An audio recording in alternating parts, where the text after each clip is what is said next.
সব কেমন গুলিয়ে যাচ্ছে বিজেপি। ইকোসিস্টেমটাই কি ওলট পালট হয়ে যাচ্ছে। মুখ্যমন্ত্রী যে সরাসরি নির্বাচন কমিশনারের মুখোমুখি হয়ে, মানে জ্ঞানেশ কুমারের মুখোমুখি হয়ে রাজনীতির লড়াইটাকে এতটা তুঙ্গে নিয়ে যাবেন তা নিশ্চয় ভাবতে পারছেন না বঙ্গ বিজেপি নেতৃত্ব। কিন্তু সেটাই হতে চলেছে, আমরা জানি সেটা। 2রা ফেব্রুয়ারি তার সঙ্গে দেখা হবে জ্ঞানেশ কুমারের, অন্তত যা জানা যাচ্ছে এখনো পর্যন্ত।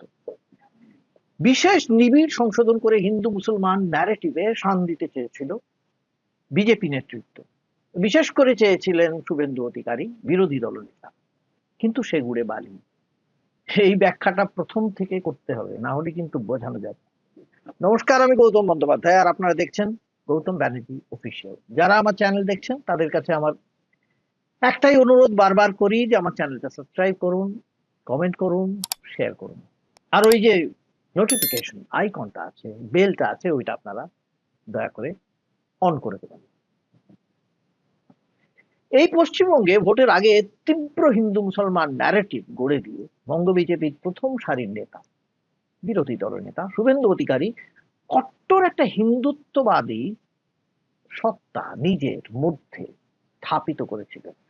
নিজে কট্টর হিন্দুত্ববাদী হতে গিয়ে মুসলমানদের বিরুদ্ধে এমন সব ভাষা প্রয়োগ করেছেন যে তা শুনে মনে হয়েছে তিনি এই রাজ্যকে হিন্দু রাজ্য করেই ফেলেছেন। আসলে তিনি চেয়েছিলেন ভোটার তালিকায় আমূল সংশোধনের নাম করে তারা কাঁড়ি কাঁড়ি রোহিঙ্গা এবং বাংলাদেশিদের বের করে ফেলবেন, বিশেষ করে তাদের হয়ে ইসি মানে নির্বাচন কমিশন এই কাজটা করে ফেলবে, এবং সেই সঙ্গে এই অনুপ্রবেশকারীদের তাড়িয়ে এই রাজ্যে নিজেদের আসন কায়েম করতে পারবেন। অনুপ্রবেশকারীরা ঢোকাটা মোটেই কাম্য নয়, কারোর কাছে কাম্য নয়। তাদের দেশ থেকে সরিয়ে দেওয়া এটাও কাম্য।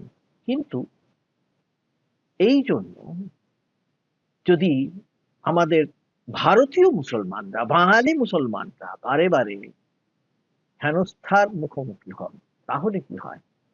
তাই হয়েছে, আমরা দেখেছি। পরিযায়ী শ্রমিকদের মধ্যে দেখেছি, আমাদের বাঙালি মুসলিমদের বাংলাদেশি বলে দেখে দেওয়া দেখেছি, তাদের উপরে আঘাত করা দেখেছি, মার্ক দেওয়া শুনেছি, তাদের বাংলাদেশে জোর করে পাঠিয়ে দেওয়া দেখেছি। যাই হোক, সমস্ত কিছুর জন্য প্রথম থেকে সার প্রক্রিয়া, মানে সার মানে স্পেশাল ইন্টেন্সিভ রিভিশন প্রক্রিয়া চালু করে ক্রমাগত মুসলিমদের বিরুদ্ধে তোপ দেখেছেন একাধিক নেতৃত্ব, বিজেপি এবং তার যারা সঙ্গী সাথী আছেন সেই সমস্ত। হিন্দু মুসলমান বিভাজন রাখার টানতে গিয়ে শুভেন্দু এমনকি মুঘল যুগকেও টেনে এনেছে। আমরা বিজেপি এলে বাবরের নাম মুছব, হুমায়ুনের নাম মুছব, জাহাঙ্গীরের নাম মুছব, আকবরের নাম মুছব, শাহজাহানের নাম মুছব। কোন মোগল পাঠানের নাম লিখতে দেব না। যদি কোথাও লেখা থাকে ভালো করে পুজবো, মুছবো, ঘষবো এবং পুছে দেব। বিজেপিকে আনুন আপনারা। এরা মোগল পাঠান, লুট করেছে, মন্দির ভেঙেছে, মা বোনেদের বলাৎকার করেছে, ধর্ম পরিবর্তন করেছে, কোনো ছাড় নাই। শুভেন্দু কি বলছেন? একবার বলছেন বিজেপি মানে মানে বিজেপি এই রাজ্যের তখ্তে বসতে পারলে, তখ্ত বলা উচিত হবে না, কারণ সেটা যদি বিদেশি ভাষা হয়ে যায়, তাহলে সিংহাসনে বসতে পারলে আকবর থেকে অরঙ্গজেব সবার নাম তিনি মুছে দেবেন। তিনি এই বাংলায় বিজেপি শাসিত পার্শ্ববর্তী রাজ্যগুলির পরিস্থিতি দেখে হয়তো ভেবেছেন যে পশ্চিমবঙ্গের রাজনীতিও সেইভাবেই বিচার করা চলবে। ওড়িশায় যা চলছে আমরা দেখেছি, অসমে যা চলছে আমরা দেখেছি, বাংলা ভাষী মুসলিমদের, বাঙালি মুসলিমদের কিভাবে বাংলাদেশি বলে কিভাবে তাদের উপর আক্রমণ করা হয়েছে। এবার দেখুন, এই সমস্ত পরিযায়ী মুসলমানদের, বাংলাদেশি মুসলমান ঠাউরে তাদের লাঞ্ছনা অত্যাচার যেভাবে করা হচ্ছে, তার একটা বিপরীত প্রতিক্রিয়াও শুরু হয়েছে। সাধারণভাবে হওয়ার কথা ছিল বাঙালিদের মধ্যে, হিন্দু বাঙালিদের মধ্যে, বিশাল অংশের মধ্যে। এটা কিন্তু বিজেপি নেতৃত্ব, বিশেষ করে বঙ্গ বিজেপি নেতৃত্ব প্রথম থেকে বুঝতে পারেনি। তারা ভেবেছিলেন এই বাংলাতেও এটাই করা সম্ভব। তাদের দোষ নেই, শুভেন্দুর দোষ নেই। তিনি হিসেব করেছিলেন যে অসমে যেভাবে নগ্নভাবে মুখ্যমন্ত্রী হেমন্ত বসু শর্মা মিয়া বা মুসলমানদের বিরুদ্ধে মুখ খুলে ঘৃণা ভাষণে পটু, তিনি হয়তো তার কাছে নাড়া বাঁধতে পারেন। হেমন্ত বসু অবশ্য অনেক উপরে, অনেকখানি উপরে। তিনি সাফ জানিয়ে দিলেন, যেমন অসময়ে বাংলাভাষী মুসলমানদের তিনি ভোটে অংশগ্রহণ করতে দিতেই রাজি নন। সাংবাদিকদের সঙ্গে কথা বলার ফাঁকে তিনি কি বলছেন জানেন? বলছেন অসমের ভোটার তালিকা থেকে তিনি 4 থেকে 5 লক্ষ মুসলমানকে এমনি বাদ দিলেন। এর আগে কি হয়েছে আমরা জানি, এনআরসি নিয়ে সেখানে কি হয়েছে জানি। তারপরে এই কথা, গণতান্ত্রিক এবং ধর্মনিরপেক্ষ ভারতের এক রাজ্যের এক মুখ্যমন্ত্রীর মুখ থেকে এইরকম কথা শোনা যাচ্ছে, যখন তখন তার বিরুদ্ধে কোন রকমের অভিযোগ দায়ের হচ্ছে না।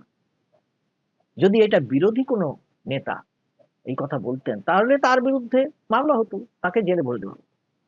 আর তিনি যদি অন্য কিছু বলতেন, হিন্দু বিরোধী কথা বলতেন, তাহলে তো তাকে দেশদ্রোহী বলে দেওয়া হতো। এমনকি কেন্দ্রীয় সরকারের বিরুদ্ধে বললেও সেরকম করা হচ্ছে বহু জায়গায়। যাই হোক, তিনি মিয়াদের পিছনে লাগতে চান। মিয়া বলেন ব্যঙ্গ করে, মুসলমানদের তিনি মিয়া বলে উল্লেখ করেন।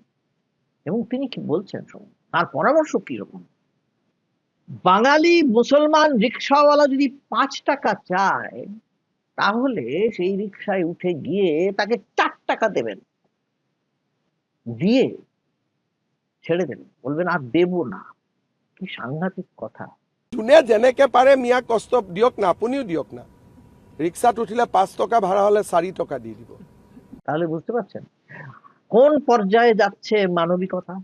অবশ্য মানবিকতা, সহৃদয়তা বা মূল্যবোধ নিয়ে আজকের দিনে রাজনীতি যে চলবে না, সেটা বুঝিয়ে দিয়েছেন বিজেপি নেতৃত্ব। বিজেপি নেতৃত্ব সবাই নয়, একটা অংশ, বিরাট অংশ। আমি সবাইকে বলবো না, এখনো পর্যন্ত একটা অংশ, সেই অংশটাকে অনুসরণ করছে বঙ্গ বিজেপি। এইটাই খুব দুঃখের। শুভেন্দু বা সুকান্ত মজুমদারও ওই পথে হাঁটছেন। তবু তারা এটা টের পাচ্ছেন যে এই ন্যারেটিভ দিয়েও চট করে হিন্দু বাঙালিদের মন, সমস্ত হিন্দু বাঙালির মন পাওয়া যাচ্ছে না, মানে গলানো যাচ্ছে না। কারণ সেই পথ দিয়ে হাঁটতে গিয়ে তারা এসআইআর বৃক্ষের গোড়ায় ভালো মতন সার দিয়েছিলেন, অথচ সার প্রক্রিয়াটাই কার্যত বুমেরাং হয়ে গিয়েছে। যত হিন্দু ভোটারদের এখন নাজেহাল অবস্থা, আর এসআইআর অবস্থাও তাই। কারণ কেন এসআইআর অবস্থা, কারণ এসআইআর কবে শেষ হবে? লোক কোথায়? এত নথি, লক্ষ নথি পড়ে আছে, এত নথি যাচাই করার আধিকারিকরা কোথায়, সময় কোথায়, তা বুঝে উঠতে পারছে না নির্বাচন কমিশন। এবং তার উপর আছে সুপ্রিম কোর্টের বিভিন্ন নির্দেশ। এতদিন মনে হচ্ছিল যা ইচ্ছে তাই করতে পারবে, তা তো করা যায় না।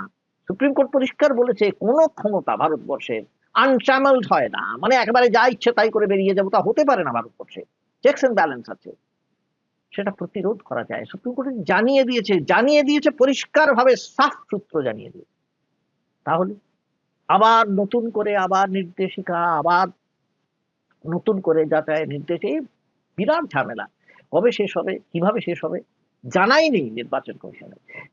তাহলে হাতে রইল কি? হাতে রইল পেন্সিল, রাষ্ট্রপতি শাসনের দাবি। এই দাবি শুভেন্দু নিজে করেননি, আপনারা জানেন, আমি আগেও বলেছি। আগে বহুবার এই দাবি করেও কোথাও সবুজ সংকেত পায়নি বিজেপি। কাজে এই দাবি করেছেন কে? তারই হাত ধরে বিজেপিতে যাওয়া প্রাক্তন বিচারপতি অভিজিৎ গঙ্গোপাধ্যায়।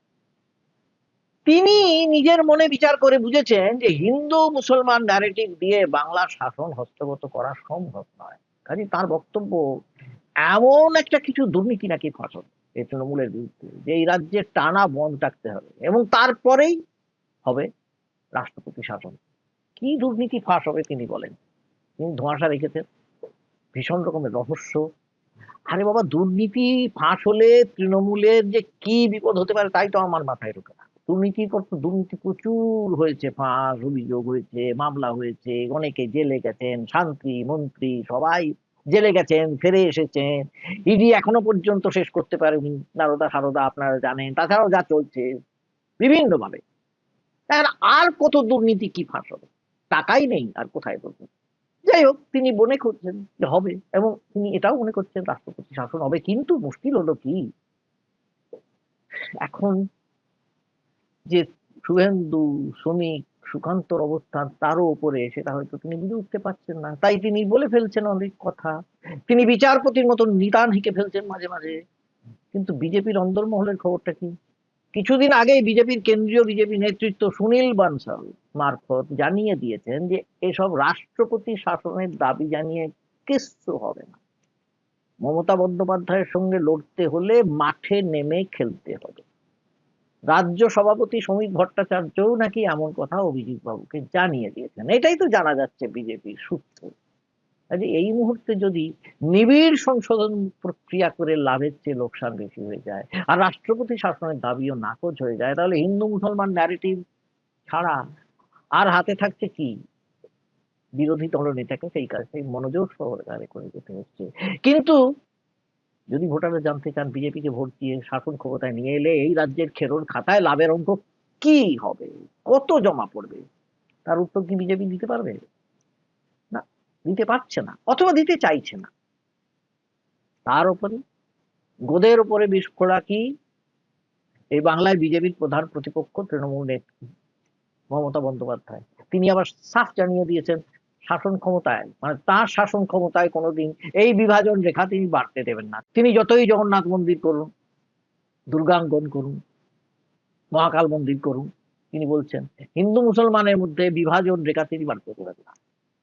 এবং সংখ্যালঘুদের একটা বিশাল অংশ এখনো তারই উপর ভরসা করে, এখনো করে। তবে এখন হুমায়ুন কবির বা অন্যরা যারা আছেন মাঠে, মুসলিম নেতারা, তারা কতটা ভাঙতে পারবেন সেই ভোট আমরা জানা নেই।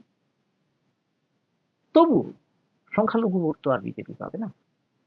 আর তার দলে মানে তৃণমূলের যে সংগঠন যে অতি শক্তপোক্ত, তা নিয়ে কোনো সংশয় নেই। তারপরে তিনি এবার খোদ নির্বাচন কমিশনের কাছে গিয়ে, সামনে গিয়ে তাঁবু ফেলার সিদ্ধান্ত নিয়েছেন। এসআইআর আতঙ্কে মৃত্যু হয়েছে বলে বহু অভিযোগ উঠেছে এই রাজ্যে। মৃতের পরিবারদের, বেশ কিছু মৃতের পরিবারদের সদস্যদের নিয়ে তিনি হাজির হয়েছেন দিল্লি।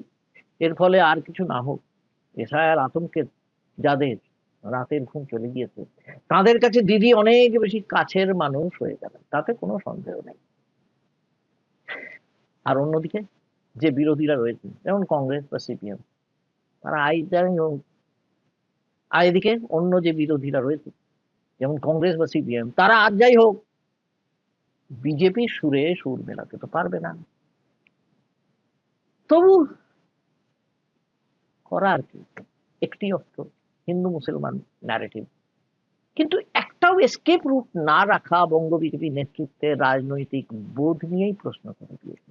বিজেপি নেতৃত্বের ভাবা উচিত ছিল শুধু এই হিন্দু মুসলমান ন্যারেটিভের বাদ দিয়ে কিছু উন্নয়নমূলক ভাবনা চিন্তা বাঙালিদের সামনে রাখা, যাতে অন্তত এই বাঙালিরা ভাবতে পারতো যে বিজেপি এলে তাদের পরনের কাপড়টা আসবে, মুখের ভাতটা জোগাবে, আর আতঙ্কে থাকা দিনটা চলে যাবে। এটা ভাবতে পারতো। কোথায় কি? বিজেপিকে নিয়েও চিন্তা হচ্ছে যে তারা এরপর করবেটা কি। ওই একটি মাত্র ন্যারেটিভ, অবশ্য সেটা কিন্তু মানুষের মধ্যে আছে, নেই আমি তাও বলছি না। দেখা যাক এরপর কি হয়। ভালো থাকবেন সবাই। আজ এই পর্যন্তই, আবার দেখা হবে আপনাদের সঙ্গে পরের এপিসোডে। নমস্কার।